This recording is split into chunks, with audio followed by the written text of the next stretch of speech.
सोचो, रात के लगभग 2 बजे हैं। बाहर हवा तेज चल रही है। एक पुराने घर के अंदर सिर्फ 2 मोमबत्तियां जल रही हैं। कमरे में 4 लोग गोल टेबल के पास बैठे हैं। सबके हाथ एक छोटे से लकड़ी के पॉइंटर पर रखे हुए हैं। कमरे में इतनी खामोशी है कि घड़ी की टिक टिक भी बहुत जोर से सुनाई दे रही है। उसमें से एक आदमी धीरे से बोला, इज एनीबडी हेयर? कुछ सेकंड तक कुछ नहीं होता। फिर अचानक वो छोटा सा पॉइंटर अपने आप धीरे धीरे हिलना शुरू करता है और रुकता है। यस। उस मोमेंट के बाद उस रूम में बैठे लोगों की सांसें तेज हो जाती हैं। किसी को समझ नहीं आता कि ये मूवमेंट किसने की। सबके हाथ पॉइंटर पर थे, लेकिन हर इंसान का एक ही जवाब था, मैंने नहीं हिलाया। इसी एक बोर्ड की वजह से दुनिया भर में हजारों कहानियां पैदा हुई।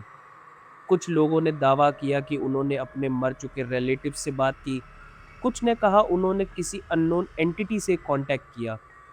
कुछ चर्चेज ने इसे डेंजरस माना। कुछ कंट्रीज में पेरेंट ने अपने बच्चों को इस बोर्ड से दूर रहने की वार्निंग दी। और हॉलीवुड ने इसे इतना फेमस बना दिया कि आज भी अगर किसी हॉरर मूवी में ओइजा बोर्ड दिख जाए तो ऑडियंस ऑटोमेटिकली समझ जाती है कि सब कुछ बुरा होने वाला है। लेकिन सबसे शॉकिंग बात यह है कि ये बोर्ड शुरू से हॉन्टेड था ही नहीं। ना इसे किसी तांत्रिक ने बनाया, ना किसी एंशिएंट सिविलाइजेशन ने बनाया, और ना इसका कनेक्शन शुरू से सेटन या डीमन से था। तो फिर एक सिंपल वुडन बोर्ड दुनिया के सबसे कंट्रोवर्शियल पैरानॉर्मल ऑब्जेक्ट में से एक कैसे बन गया? Welcome to the unseen order. यहाँ हम बात करते हैं उन चीज़ों के बारे में जो जिसने देखी है वो उन्हें मानता है, और जिसने नहीं वो सिर्फ सुनकर समझने की कोशिश करता है। और आज हम सिर्फ ओइजा बोर्ड की कहानी नहीं सुनेंगे, हम उस सफ़र पर चलेंगे जहाँ हिस्ट्री, साइकोलॉजी, बिजनेस और इंसान का डर सब एक जगह आकर मिलते हैं। इस कहानी की शुरुआत किसी हॉन्टेड हाउस से नहीं होती। इसकी शुरुआत होती है अमेरिका से। 19th सेंचुरी के एंड में उस वक्त दुनिया बिल्कुल अलग थी। ना स्मार्टफोन्स थे, ना इंटरनेट, ना टेलीविज़न। लोग खबरें न्यूज़पेपर से पढ़ते थे। लेकिन उस दौर में एक चीज़ बहुत कॉमन थी, मौत। अमेरिका ने अभी कुछ साल पहले ही अमेरिकन सिविल वॉर देखी थी, जो कि 1861 से 1865 तक चली। लाखों लोग मरे थे। बहुत से परिवार अपने बेटे, भाई और पति को खो चुके थे। मेडिकल साइंस आज जितनी एडवांस नहीं थी। छोटी-छोटी बीमारियों से लोग मर जाते थे। लाइफ एक्सपेक्टेंसी भी काफ़ी कम थी। हर घर में किसी न किसी को किसी अपने के खोने का दर्द था। और जब इंसान किसी अपने को खो देता है, तो सबसे पहला सवाल होता है, क्या मैं उससे एक बार बात कर सकता हूँ? इसी इमोशनल दर्द ने एक नए मूवमेंट को जन्म दिया। इस मूवमेंट का नाम था स्पिरिचुअलिज्म। 1848 के आसपास अमेरिका में एक क्लेम ने लोगों का ध्यान खींच लिया। न्यूयॉर्क के हाइट्सविल नाम के एक छोटे से गांव में 2 बहनें, मार्गरेट फॉक्स और केट फॉक्स ने दावा किया कि वो एक मरे हुए इंसान की स्पिरिट से नॉकिंग साउंड्स के थ्रू बात कर सकती हैं। उनके सपोर्टर्स का कहना था कि स्पिरिट टेबल पर नॉक करके सवालों का जवाब देती है। आज हिस्टोरियंस और रिसर्चर्स इस केस को बहुत कंट्रोवर्शियल मानते हैं। सालों बाद फॉक्स सिस्टर्स ने कुछ स्टेटमेंट में कहा कि उन्होंने ये सब फेक किया था, फिर बाद में अपनी बात से फिर पलट गई। लेकिन सच क्या था, इस बात पर आज भी डिबेट होती है। लेकिन एक बात पक्की थी, लोग बिलीव करना चाहते थे। और कभी-कभी जब इंसान किसी चीज़ पर बिलीव करना चाहता है, तो लॉजिक पीछे रह जाता है। धीरे-धीरे पूरे अमेरिका और यूरोप में सीएनसिस होने लगे। लोग अंधेरे कमरों में इकट्ठा होते, कैंडल्स जलाते, मीडियम को बुलाते और अपने मर चुके रिलेटिव से कांटेक्ट करने की कोशिश करते। ये सिर्फ गरीब लोग नहीं करते थे। डॉक्टर्स, बिजनेसमैन, पॉलिटिशियंस और एजुकेटेड फैमिलीज भी इन गैदरिंग का हिस्सा बनते थे। न्यूज़पेपर्स में इसके एडवर्टाइजमेंट्स छपने लगे। स्पिरिचुअल मीडियम्स पैसा लेकर सेशन करने लगे। ये एक तरह का बिजनेस भी बन गया। और जहाँ डिमांड होती है, वहाँ कोई ना कोई प्रोडक्ट तो ज़रूर आता है। 1890, बैल्टीमोर, मैरीलैंड, यूनाइटेड स्टेट्स। यहाँ से एक नया प्रोडक्ट मार्केट में लॉन्च हुआ जिसने हिस्ट्री बदल दी। एक बिजनेसमैन, चार्ल्स कैनेड, और उसके कुछ पार्टनर से मिलकर एक टॉकिंग बोर्ड बनाने का प्लान बनाया। पेटेंट के लिए एलाइजा बॉन्ड का नाम सामने आया, जो इन पार्टनर्स में से एक थे। इस बोर्ड पर ए से जेड तक अल्फ़ाबेट्स थे, 0 से 9 तक नंबर्स थे। एक कोने में यस, दूसरे में नो और नीचे गुड बाय लिखा हुआ था। साथ में एक छोटा सा वुडन पॉइंटर था, जिसे आज हम प्लेनशेट के नाम से जानते हैं। आइडिया सिंपल था, 2 या 4 लोग अपनी उँगलियां इस पॉइंटर पर रखेंगे, क्वेश्चंस पूछेंगे और पॉइंटर खुद लेटर की तरफ मूव करेगा। ये बोर्ड मार्केट में आया और देखते ही देखते लोगों ने इसे खरीदना शुरू कर दिया। लेकिन अब एक मिस्ट्री पैदा हुई, इसका नाम ओइजा आया कहाँ से? इस सवाल का जवाब आज तक किसी के पास 100% सर्टेनिटी के साथ नहीं है।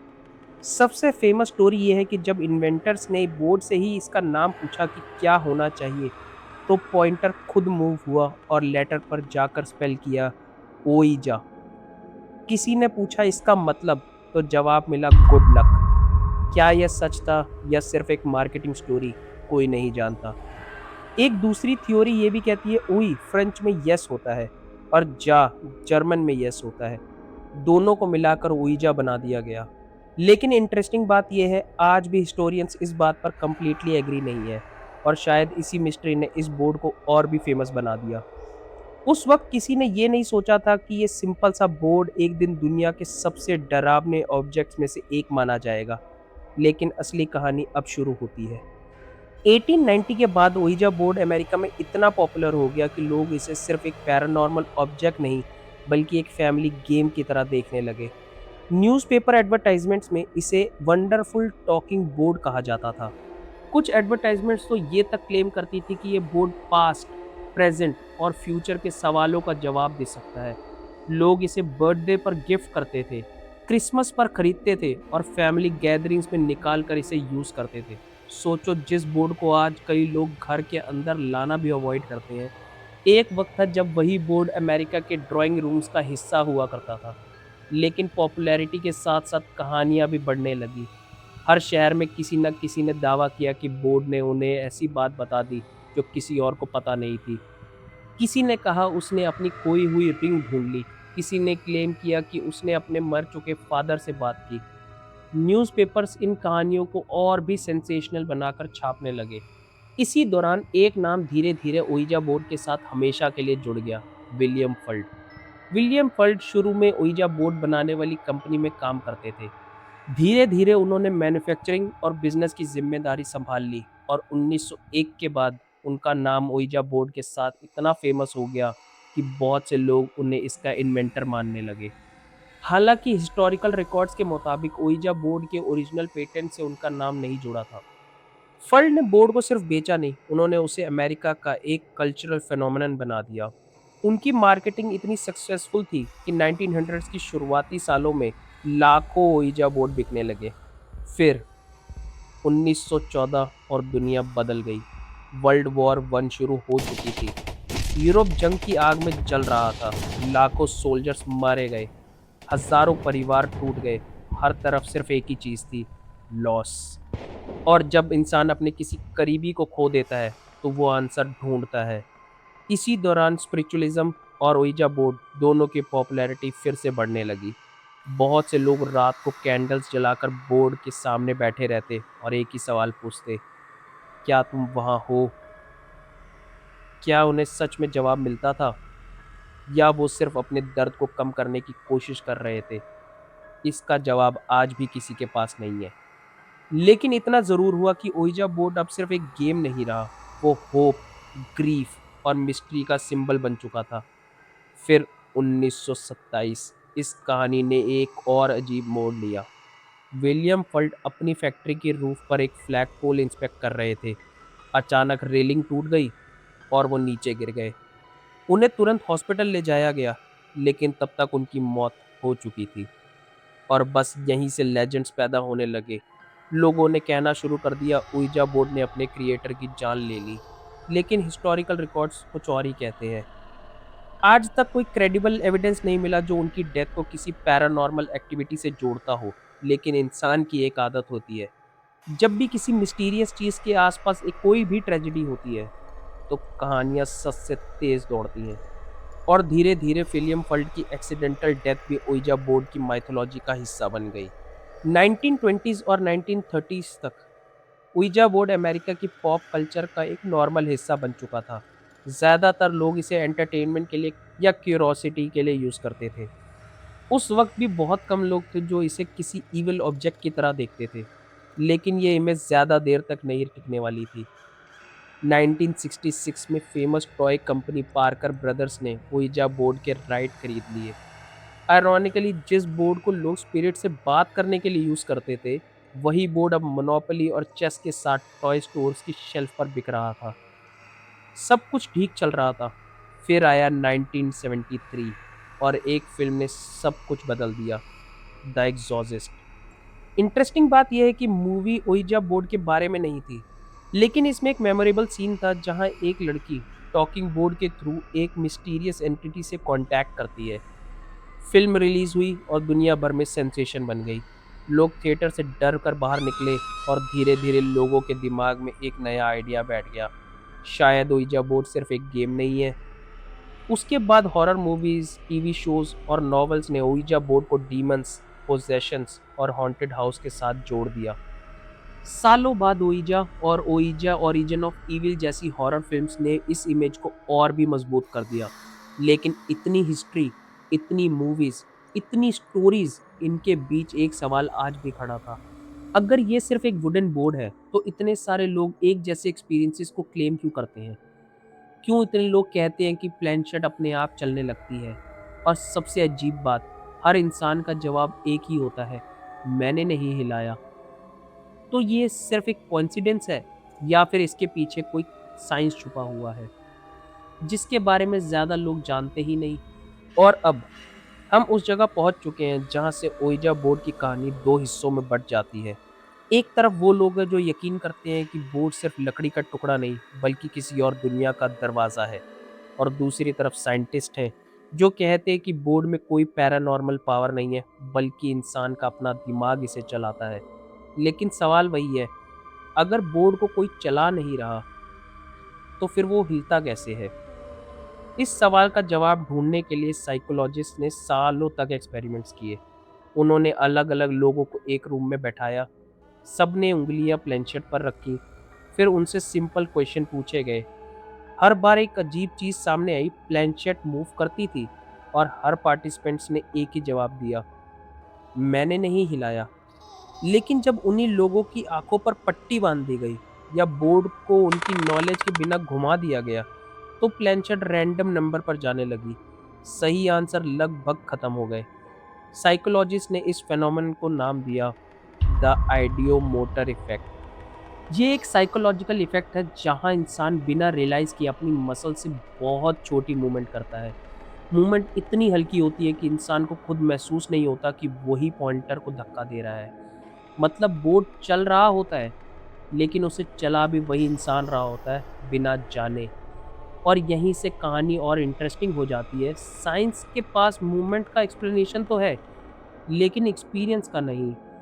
क्योंकि दुनिया भर में आज भी ऐसे लोग हैं जो कहते हैं कि उन्होंने ओइजा सेशन के दौरान ऐसी बातें सुनी या देखी जो उनके हिसाब से सिर्फ इमेजिनेशन नहीं हो सकती। किसी ने क्लेम किया कि बोर्ड ने किसी मर चुके रिलेटिव का नाम बताया, किसी ने कहा उसके बाद घर में अजीब आवाज़ें आने लगती हैं, किसी ने दावा किया कि उन्हें बुरे सपने आने लगे। इंटरनेट पर आज भी हज़ारों कहानियाँ मिल जाती हैं, लेकिन एक बात याद रखनी ज़रूरी है, इन क्लेम्स को सपोर्ट करने वाला रिलायबल साइंटिफिक एविडेंस आज तक स्टैब्लिश नहीं हुआ। ये एक्सपीरियंसेस उन लोगों के पर्सनल क्लेम है। साइंस इनमें से किसी चीज़ को स्ट्रेस, एक्सपेक्टेशन, फियर और सजेशन से एक्सप्लेन करती है। और शायद यही वजह है कि डिबेट आज तक ख़त्म नहीं हुई। एक तरफ लेबोरेटरीज है, दूसरी तरफ पर्सनल एक्सपीरियंसेस। एक तरफ साइकोलॉजी है, दूसरी तरफ बिलीफ्स, और बीच में एक वुडन बोर्ड। इंटरेस्टिंग बात यह भी है कि आज दुनिया के कई रिलीजियस ग्रुप्स और चर्चेस ouija बोर्ड से दूर रहने की सलाह देते हैं। उनका मानना है कि अननोन स्पिरिचुअल प्रैक्टिसेस से बचना चाहिए। दूसरी तरफ साइकोलॉजिस्ट बार बार डेमोन्स्ट्रेशन दे चुकी हैं कि ये जो हो रहा है वो आइडियो मोटर इफेक्ट की वजह से हो रहा है और इसमें कोई पैरानॉर्मल एक्सप्लेनेशन नहीं है, और इसी आइडियो मोटर इफेक्ट की वजह से प्लेनचेट मूव कर सकती है। तो फिर सच क्या है? क्या ओइजा बोर्ड सिर्फ एक बोर्ड गेम है, या इंसान का सबकॉन्शियस इतना पावरफुल है कि वो आंसर खुद बना लेता है, या फिर कुछ ऐसे सवाल है जिन पर आज भी दुनिया एक राय पर पहुंच नहीं पाई। शायद इसी अनसर्टिनिटी ने ओइजा बोर्ड को 130 साल बाद भी जिंदा रखा है। अगर आज भी इंटरनेट खोलो तो इस बोर्ड को लेकर लोग लिख रहे होंगे, never use it alone, always say good bye, don't ask certain questions. ये रूल्स किसने बनाए, कब बनाए, और क्या इनके पीछे कोई हिस्टोरिकल एविडेंस है, या ये सिर्फ अर्बन लेजेंड्स है जो सालों में बढ़ते चले गए। शायद ये कभी पूरी तरह पता ना चले, लेकिन एक बात ज़रूर समझ में आती है, डर अक्सर चीज़ों में नहीं होता, डर होता है हमारे दिमाग में। और जब इंसान किसी चीज़ से डरने लगता है तो एक सिंपल बोर्ड भी दुनिया का सबसे मिस्टीरियस ऑब्जेक्ट बन सकता है। लेकिन अगर तुम्हें लगता है कि ओइजा बोर्ड की कहानी यहीं ख़त्म हो जाती है, तो शायद ये सिर्फ एक शुरुआत है, क्योंकि हिस्ट्री में ऐसी और भी चीज़ें मौजूद हैं जिन्हें देखकर आज भी हिस्टोरियंस, रिसर्चर्स और बिलीवर्स एक ही सवाल पूछते हैं, आखिर ये कैसे हुआ। This is the unseen order. Will meet again with the next mystery. Till then, question everything.